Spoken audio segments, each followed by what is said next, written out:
Okay, the story I'm about to share is very personal, very strange, and probably unbelievable.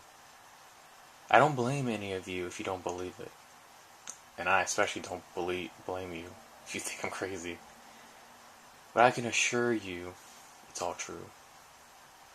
I've only recently really gotten into Pokemon creepypasta. A lot of even the older stories, like Lavender Town's Tunes and Buried Alive, are all quite new to me. Like most readers, however, I dismiss these stories, only getting the fun, creepy thrill from them that they were intended to give. However, one story always intrigued me just a little more than the rest. It was the story behind the White Hand. I wasn't sure why. For the longest time, the creepy white, skeletal, and horrifically detailed severed hand stood out so much to me. That was until, with surprising clarity, I realized it reminded me of the Pokemon Haunter. Not just the Pokemon itself, however, but an eerie incident that happened long, long ago when I was still very young. See, when I was around 12 or so, my siblings and I liked to make believe that Pokemon were real. That we wished and looked hard enough, we could find Pokemon of our own. I'm not sure what energies manifested itself from such strong beliefs, or if maybe we just had powerful imaginations.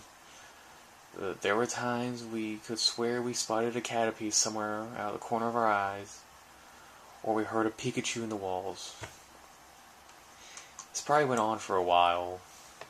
At first the sightings were simply that, but only one or two of us spotting them at a time. Till one night when we all went into the kitchen for a snack. It was dark and eerie, and some of us were nervous for some reason. That was when we saw it. What looked like a haunter, but there was something horribly wrong. For one thing, it was a ghostly white, and his eyes were solid red. It didn't look like the simple angular shape of a haunter either. His edges looked tattered like a ghost. His teeth were sharp and frightening. Most terrifying of all, however, was his hands. His hands were skeletal white, like a corpse, with tendons and flesh hanging from it, while being unconnected to its body. His hands looked, when I realized back to the memory, most likely exactly like the White Hand would look like in the game. Only a horrifying reality than mere pixels. I don't exactly remember what happened next.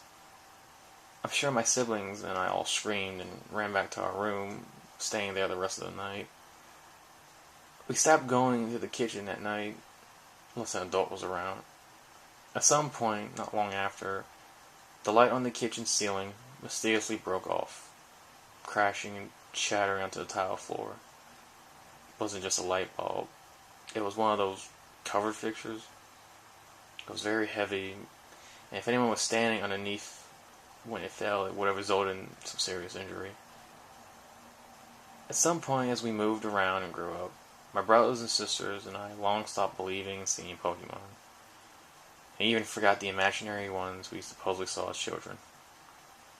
But now I can't forget the one after all those years. From now on, when I think about the White Hand, I can only think of it as one thing. The White Hand of that White Haunter from long ago.